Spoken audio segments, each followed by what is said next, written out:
ദിവ്യമരക്കുരിശ്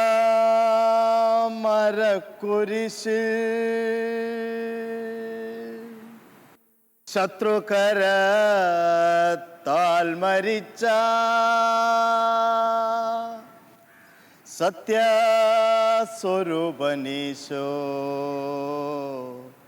കർത്താവേ,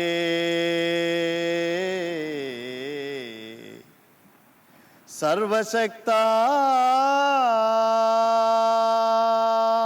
സർവതും തികഞ്ഞവനെ, ഉർവയിലുദിച്ചവനെ, കാത്തുരക്ഷിക്കണമേ നാഥാ. താം താത്തക തത്തം തകതം തതിമിതിതാം തെയ്തത്ത തിനങ്കരക തതികിണ്ണത്തും. പ്രിയമുള്ളവരെ, നാടകത്തിന്റെ അണിയറയിൽ പ്രവർത്തിച്ചവരെ നിങ്ങൾക്കായി പരിചയപ്പെടുത്തുന്നു. സംവിധാനം അലക്സ് താളൂപ്പാടത്ത്.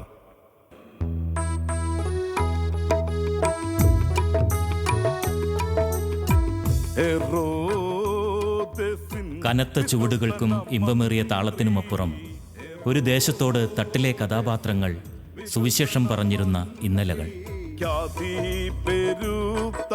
കരയെ തൊട്ട് പിൻവാങ്ങുന്ന തിരകളെപ്പോലെ ഏറ്റുപാടുവാൻ ആളുകളില്ലാതെ രംഗമൊഴിയാൻ സമയം കാത്ത ആ പാരമ്പര്യ കലയെ കരുത്തോടെ ചേർത്തുപിടിച്ച് രംഗദീപങ്ങളിലേക്ക് തിരികെ നയിച്ച കുറേ കലാകാരന്മാർ. അവരിൽ പ്രധാനിയാണ് പള്ളിപ്പുറത്തെ അലക്സ് താളൂപ്പാടത്ത്. 2019 സംസ്ഥാന ഫോക്ലോർ അവാർഡിന് അർഹനായ അദ്ദേഹം ചവിട്ടുനാടകത്തിന് പുതിയ ചുവടും ഭാഷ്യവും നൽകി മുമ്പേ നടക്കുന്നു. ഇടർച്ചകൾ നീക്കിടണോ, ഇടർച്ചകൾ നീക്കിടണോ, നിറന്നിട്ടു സേനകൾ ശിശുവിനായി വേഗോ, നിറന്നിട്ടു. ചവിട്ടുനാടകം ഒരു പരമ്പരാഗത കലാരൂപമാണ്. എൻ്റെ കുഞ്ഞുനാളിൽ എൻ്റെ ഈ കലയിലേക്ക് വരുന്നത് 10ാം ക്ലാസ്സിൽ പഠിക്കുമ്പോഴാണ്. 10ാം ക്ലാസ്സിൽ പഠിക്കുമ്പോൾ പള്ളിപ്പുറത്ത് കടപ്പുറത്ത് ഒരു ഓല ഷെഡ് കെട്ടി ആൻ്റണി ചാരംകുളത്താശാനും റാഫേൽ അച്ചാരുപറമ്പിലാശാനും കൂടി ഒരു പ്രോഗ്രാം നടക്കുന്നുണ്ടെന്ന് അറിഞ്ഞപ്പോൾ എൻ്റെ അപ്പൻ എന്നെയും വിളിച്ചുകൊണ്ട് ഈ കളരിയിലേക്ക് പോവുകയാണ്. കളരിയിലേക്ക് ഒരു കാര്യത്തിന് വേണ്ടി കൊണ്ടുപോകുമ്പോൾ എനിക്കൊന്നും അറിയില്ലായിരുന്നു ഇതെന്തിനാണ് ഈ പോകണമെന്നൊന്നും. പക്ഷെ ഒരു ആവേശമായിരുന്നു ഞങ്ങൾക്ക് എല്ലാവർക്കും പോകാൻ. ഞങ്ങൾ ഏകദേശം എന്നിൽ താഴെയുള്ള 22 കുട്ടികളുണ്ടായിരുന്നു. എൻ്റെ അനിയത്തി ഇപ്പോൾ സിസ്റ്ററായിട്ടുള്ള മെർലിറ്റ് അടക്കം ഉള്ള ഒരു 22 കുട്ടികൾ.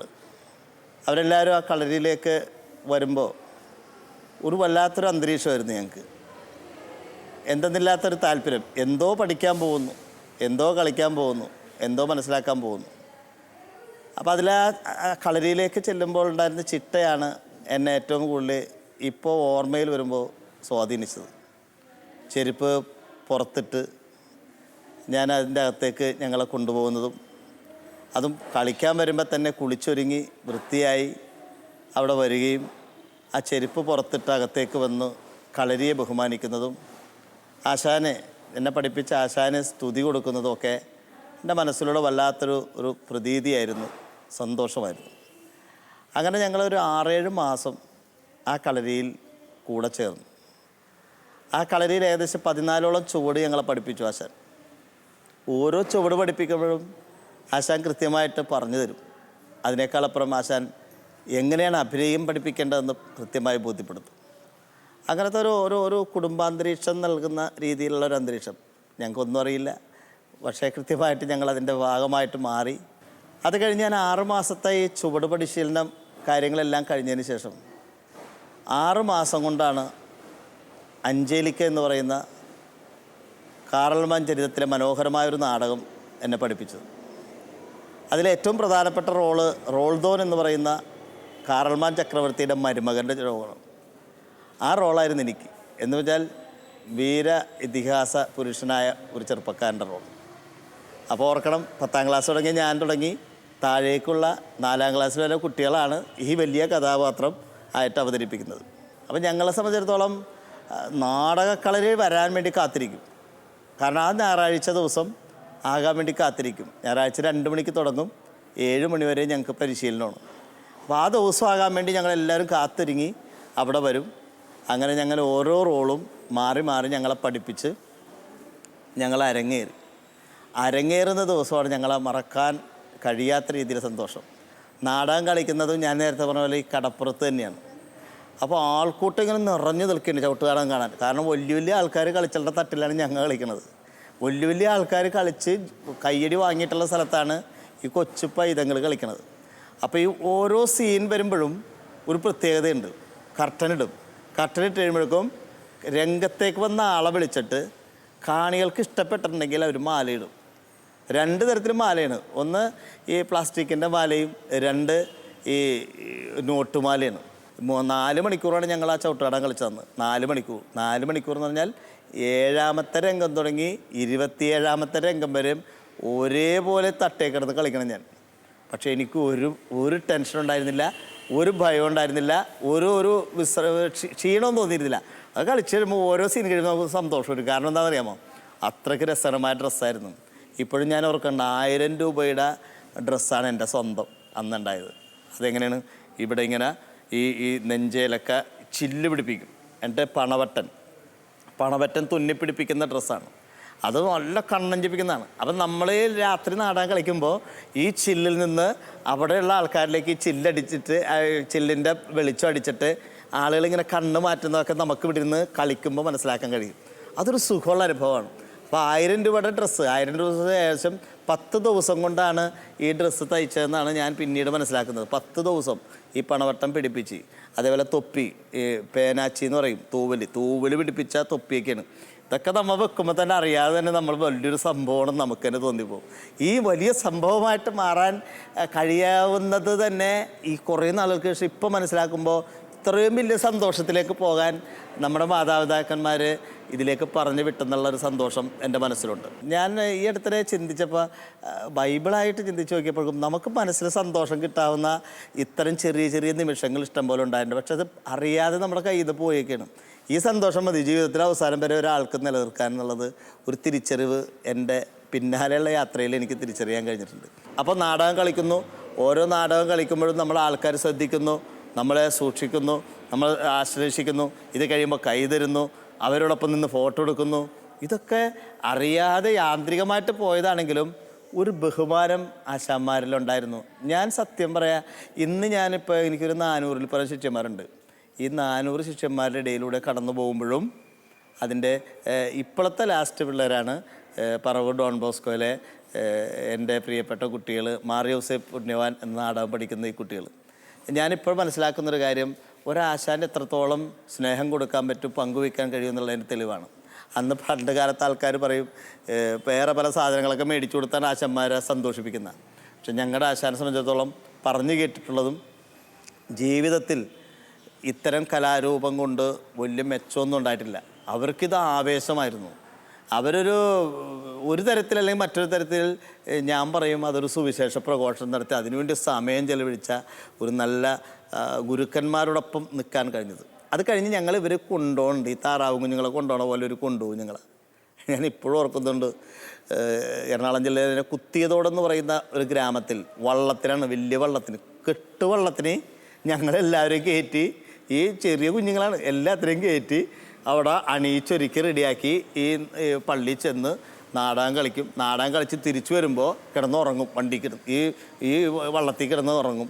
എൻ്റെ തൂത്ത് പറക്കി ഈറ്റങ്ങളെ കരക്ക് വെക്കും. ഇതൊക്കെ ഒരു രസകരമായൊരു അനുഭവം. ഇപ്പോൾ ഓർക്കുമ്പോൾ എത്രയോ സുന്ദരമായ സമയങ്ങളായിരുന്നതെല്ലാം.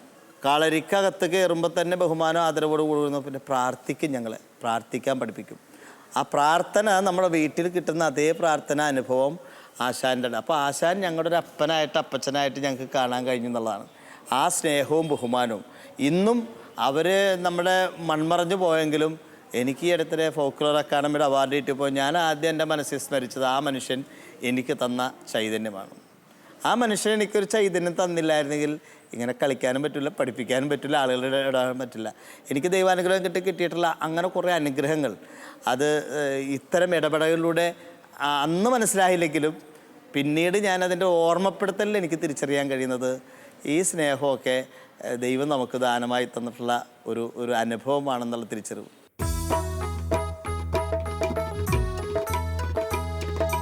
കുങ്കുമപ്പൂ ചൂടിയ മലനിരകൾ തൻ, കുങ്കുമപ്പൂ ചൂടിയ മലനിരകൾ തൻ, കുങ്കുമപ്പൂ ചൂടിയ മലനിരകൾ തൻ, മടിയിലുല്ലസിക്കുന്ന യൂദയാദേശം, മടിയിലുല്ലസിക്കുന്ന യൂദയാദേശം, ക്ഷതം വരാതെ വാഴും പ്രജകൾക്കു മുന്നിൽ, ക്ഷതം വരാതെ വാഴും പ്രജകൾക്കു മുന്നിൽ, മയൂഖമായി നിറഞ്ഞിടും ഹെരോദേസ് രാജൻ.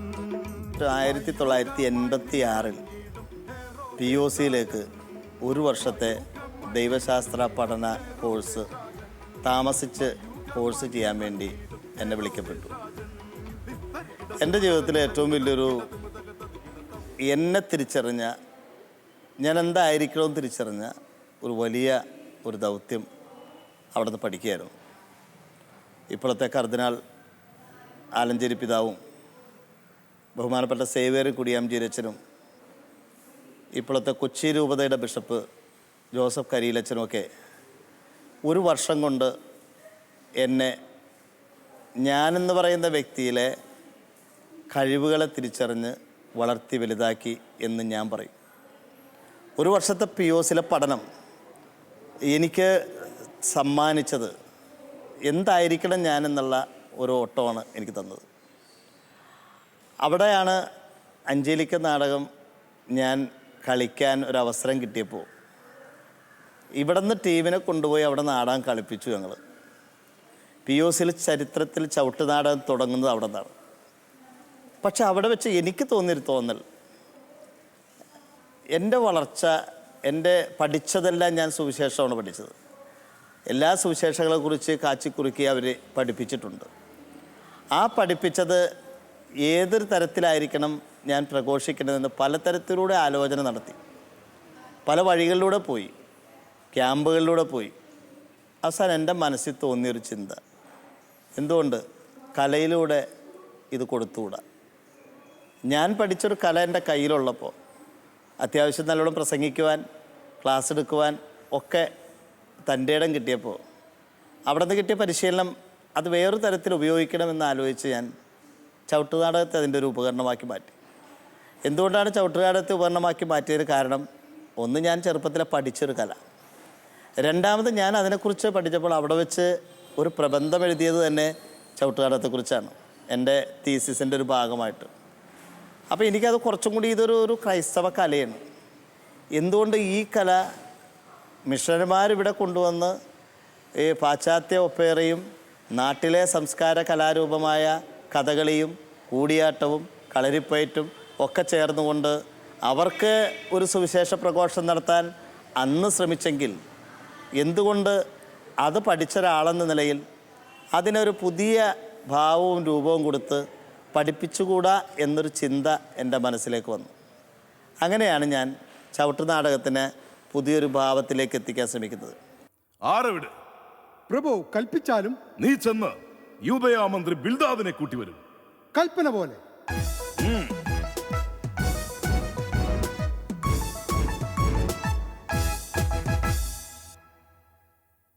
യൂദയായുടെ കനകസിംഹാസനത്തിന്റെ ശോഭയെ മറയ്ക്കാൻ ഒരു കാർമേഘം ഉദയം ചെയ്തിരിക്കുന്നു. അതെവിടെയെന്ന് കണ്ടെത്തണം. ലോകത്തിന്റെ മിശിഹ, ലോകത്തിന്റെ മിശിഹ. ശ്ശേ! നിനക്ക് രക്ഷയില്ല. നിന്റെ മരണം അതാണ് എനിക്കാവശ്യം. അതാണ് എനിക്കാവശ്യം.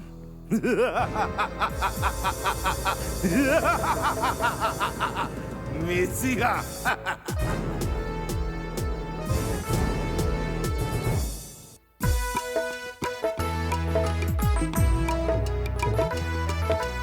കണ്ണിണയെരിയും കനലിൽ തുഴച്ചിടും കരവാൾ മേൽ തട്ടിൽ, കണ്ണിണ അണയെറിയും കനലിൽ ചുഴറ്റിടും അരവാൾമേൽ തട്ടിൽ കാന്തിയില്ലാത്തവമുണരും തെളിഞ്ഞ വാനിൽ നിറഞ്ഞ തേജസ് കാന്തിയില്ലാത്തപ്പമുണരും തെളിഞ്ഞ വാനിൽ നിറഞ്ഞ തേജസ് അടയ്ക്കാധിക ധീര ജഗൽ പ്രതാപവാനായി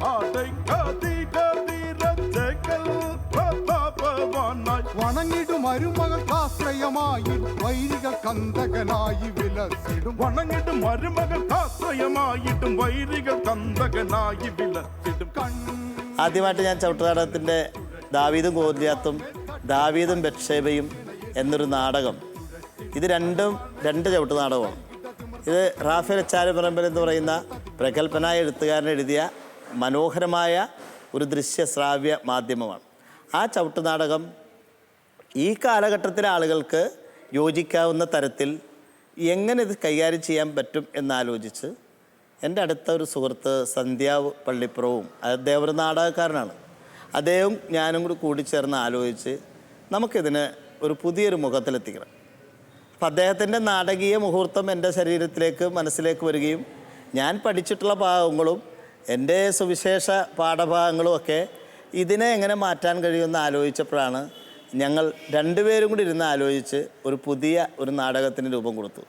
അത് ആ മനുഷ്യൻ നീ തന്നെ എന്ന് പറയുന്ന ദാവീദിൻ്റെ ജീവിത ചരിത്രത്തിൻ്റെ ഒരു ഫുൾ നാടകം ഞങ്ങൾ അവതരിപ്പിക്കാൻ തയ്യാറായി. അപ്പം നേരത്തെ പറഞ്ഞ രണ്ട് നാടകത്തിൻ്റെയും കൂട്ടി യോജിപ്പിച്ച് വേറൊരു ഭാഷയിൽ വേറൊരു രീതിയിൽ ചവിട്ട് നാടകത്തിൻ്റെ തനിമ കളയാതെ ഞങ്ങൾ ഒരു പുതിയ നാടകം രചിച്ചു. നാടകരചനയെക്കുറിച്ച് പറയുന്ന ചവിട്ട് നാടക രചന ചുവടി എന്നാണ് പറയുന്നത്. ചുവടി ഞങ്ങൾ ഒരെണ്ണം പുതിയ തയ്യാറാക്കി. ആ ചുവടി പഠിപ്പിച്ചപ്പോൾ കാലാനുസൃതമായ മാറ്റം ഉൾക്കൊണ്ട് ഞങ്ങൾ ഈ നാടകം എടുത്തു. ഞാൻ എൻ്റെ ബാല്യകാലത്തെക്കുറിച്ച് സൂചിപ്പിച്ചപ്പോൾ പറഞ്ഞു, ഓരോ സീൻ കഴിയുമ്പോഴും ഞങ്ങൾക്ക് വന്ന് മാലയിടുമെന്ന് പറഞ്ഞ പോലെ ഓരോ സീൻ കഴിയുമ്പോൾ കർട്ടൻ ഇടുന്നൊരു സംവിധാനമായിരുന്നു. അങ്ങനെയാണെങ്കിൽ 4 മണിക്കൂറാണ്. 3.5 മണിക്കൂർ നാടകമാണെങ്കിൽ അരമണിക്കൂർ ഈ പല സമയത്ത് കർട്ടനിട്ട് ഇന്നത്തെ കാലഘട്ടത്തിൽ അതൊരു ബോറടി വരും. അപ്പം ജനങ്ങൾക്ക് ബോറടി ഇല്ലാതെ ഇവിടെ പുതിയ പുതിയ കലാരൂപങ്ങളൊക്കെ ബ്രേക്ക് ഡാൻസ് അടക്കമുള്ള കലാരൂപങ്ങളൊക്കെ കടന്നു വരുമ്പോൾ എങ്ങനെ ചവിട്ട് നാടകത്തെ, പ്രത്യേകിച്ചൊരു പരമ്പരാഗതമായൊരു കലാരൂപത്തെ എങ്ങനെ പിടിച്ചു നിർത്താം എന്നത് ചിന്തിച്ചിട്ടാണ് ഒരു നാടകീയ മുഹൂർത്തങ്ങളെ കോർത്തിണക്കി ഞങ്ങളിത് അവതരിപ്പിക്കാൻ ശ്രമം നടത്തി. രണ്ട് കർട്ടനിടലിൽ ഫുൾ ലൈറ്റ് ഓഫിൽ ഞങ്ങൾ ഈ നാടകത്തെ ഒരുക്കി. ഒരു വിഷ്കമ്പത്തോടുകൂടെ നാടകം തുടങ്ങി. ഒരു പ്രൊഫഷണൽ നാടകം കാണുന്ന ഒരു പ്രതീതിയിൽ നമ്മൾ ഈ ആളുകളെ മുഖാമുഖം ഇരുത്തി എന്നുള്ളതാണ്. അങ്ങനെ ഈ നാടകം ഏറ്റവും പവർഫുള്ളുള്ള നാടകമായി മാറുകയും അത് രംഗത്ത് അവതരിപ്പിക്കുകയും ചെയ്തു. ഞാനിതിനെയൊക്കെ കാണുന്ന ഒരു സുവിശേഷമായിട്ടാണ്. പലരുടെയും അഭിപ്രായങ്ങൾ ഒന്നു ചേരുമ്പോൾ ആ അഭിപ്രായത്തെ സന്നിവേശിപ്പിക്കാൻ കഴിയുന്ന യേശുവിൻ്റെ ഒരു വിശാല മനസ്സുണ്ട്. യേശുവിൻ്റെ ഒരു വിശാല മനസ്സ് നമുക്ക് ഏറ്റെടുക്കാൻ കഴിഞ്ഞാൽ ഒത്തിരി കാര്യം സമൂഹത്തിൽ ചെയ്യാൻ കഴിയും, ഒത്തിരി കാര്യം ചെയ്യാൻ കഴിയും. അത് കലയിലൂടെ പ്രാവർത്തികമാക്കാൻ കഴിയുമെന്നാണ് ഞാൻ ചിന്തിച്ചതും അത് അവതരിപ്പിക്കാൻ ചെയ്യാനായിരുന്നു.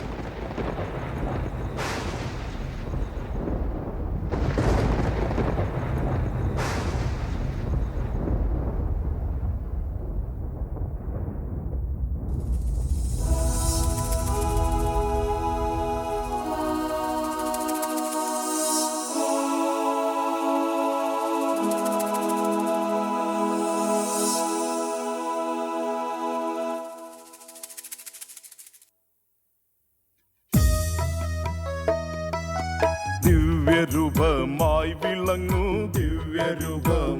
വിളങ്ങും ഭാഗ്യവാനാം യൗസേപ്പേ നീ കേൾക്കാ സദയം. ഭാഗ്യവാനാം യൗസേപ്പേ നീ കേൾക്കാ സദയം. ഇക്ഷിതി പരിപാലകനായി അവതരിച്ച നാഥൻ പിതാവായി, അവതരിച്ച നാഥൻ പിതാവായി. സ്വർഗത്തിന്റെ കാവലാളെ, സ്വർഗത്തിന്റെ കാവലാളെ, അഗ്നി ചിറകേറി വന്ന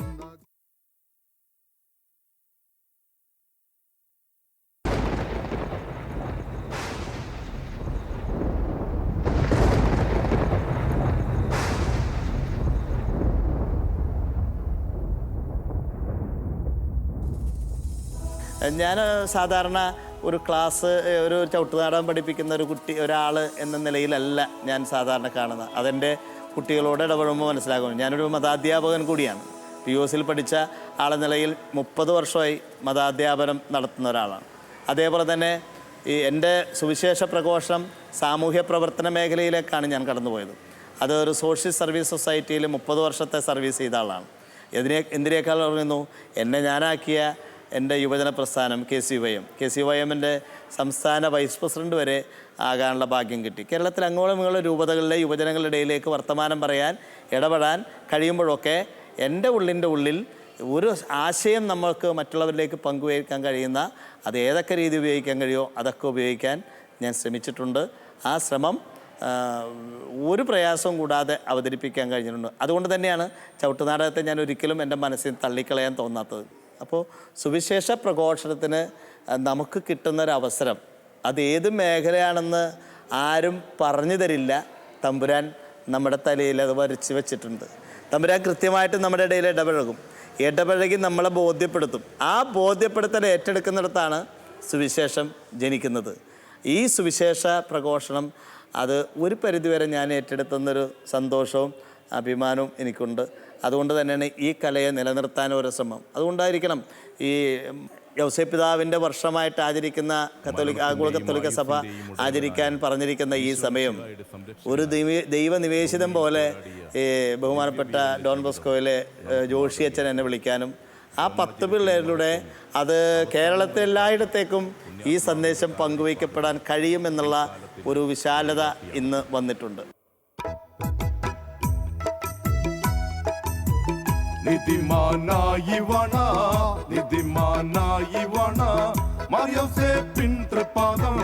മറിയോസേപ്പിൻ തൃപാദം കുമ്പിട്ട് വണങ്ങിടുന്നിതാ ഞങ്ങളൊന്നായി കുമ്പിട്ട് വണങ്ങിടുന്നിതാ ഞങ്ങളൊന്നായി ഗോത്രപിതാക്കളുടെ സംഘടനാ പ്രവർത്തനങ്ങളും മറ്റു സാമൂഹ്യ പ്രവർത്തന മേഖലകളുടെയും കുറേ നാളത്തേക്ക് ഞാൻ അതിൻ്റെ പ്രവർത്തനമായിട്ട് കടന്നുപോയി. അങ്ങനെ ഞാൻ അതിലൂടെ കൂടുതൽ സജീവമായിക്കൊണ്ടിരിക്കുന്ന സമയത്താണ് പെട്ടെന്ന് പ്രതീക്ഷിക്കാത്ത രീതിയിൽ എൻ്റെ ജീവിതത്തിലേക്കൊരു വലിയൊരു ഇടിത്തി പോലൊരു സംഭവം വന്നു. അത്രയും ദിവസം വരെ ഞാൻ എന്നിലേക്ക് അധികം ശ്രദ്ധിക്കാതെ മറ്റു പല കാര്യങ്ങൾ ഇടപെട്ടുകൊണ്ട് പോകുന്നതിനിടയിലാണ് ആ സംഭവം. അത് വേറൊന്നുമല്ല, എൻ്റെ പ്രിയപ്പെട്ട ഒരേ ഒരു ചേട്ടൻ ഗൾഫിൽ കിടന്ന് പെട്ടെന്ന് മരിച്ചത്. ഒരു സൈലൻ്റ് അറ്റാക്കിലൂടെ ആൾ മരിച്ച വിവരം ഞാൻ അറിയുന്നത് പുനലൂർ രൂപതയ്ക്ക് വേണ്ടി യുവജനങ്ങൾക്ക് വേണ്ടിയുള്ളൊരു ക്ലാസ് എടുക്കുന്ന സമയത്താണ്. ക്യാമ്പിൻ്റെ സമാപന സമയമായപ്പോൾ ബഹുമാനപ്പെട്ട ഡയറക്ടർ അച്ഛൻ എന്നോട് പറയുകയാണ്, ക്യാമ്പിൻ്റെ സമാപന പൂർത്തീകരണം ഞങ്ങൾ നടത്തിക്കോളാം, കൂടെയുള്ള ആളുടെ ഒരാൾ മരിച്ചിട്ടുണ്ട്, എത്രയും പെട്ടെന്ന് അലക്സ് ഇയാളായിട്ട് പോകണം. ഒരു ക്യാമ്പ് നടത്തുക എന്ന് പറയുന്നത് 3 ദിവസത്തെ ക്യാമ്പൊക്കെ നടത്തുമ്പോൾ അത് ഏറ്റവും സക്സസ് ആയിട്ട് നിൽക്കുന്നത് അവസാന സമയമാണ്. അപ്പോൾ ഞാൻ അച്ഛനോട് പറഞ്ഞാൽ ഞാൻ അയാളെ എങ്ങനെയും വണ്ടിയേറ്റ് വിടാം, ഞാൻ ഈ ക്യാമ്പ് പൂർത്തിയാക്കിയിട്ട് പോകാം. പക്ഷെ അച്ഛൻ നിർബന്ധിച്ച് എന്നെ അയാളോടൊപ്പം പറഞ്ഞു വിടുകയാണ്. പിന്നെ നമ്മളത് പോകണമല്ലോ എന്ന് വിചാരിച്ച് ഞാൻ അയാളോടൊപ്പം വന്നു.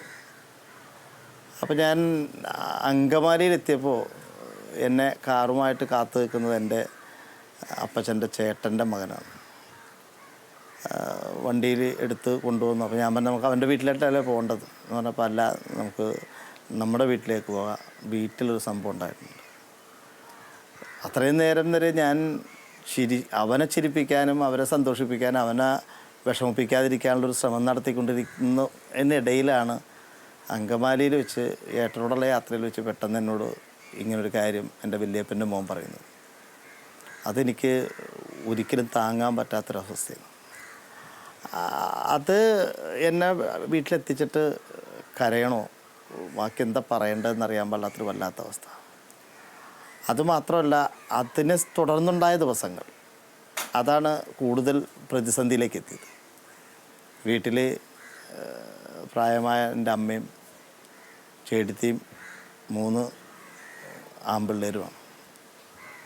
അവർ ഒന്ന് വേദനിപ്പിക്കാതെ എങ്ങനെ ഈ 10-15 ദിവസം ബോഡി ഇവിടെ എത്തും വരെ കൊണ്ടുവരുമെന്നുള്ള ചെറിയ മനസ്സിലെ ആലോചനകളിൽ വല്ലാതെ പ്രയാസപ്പെടുക.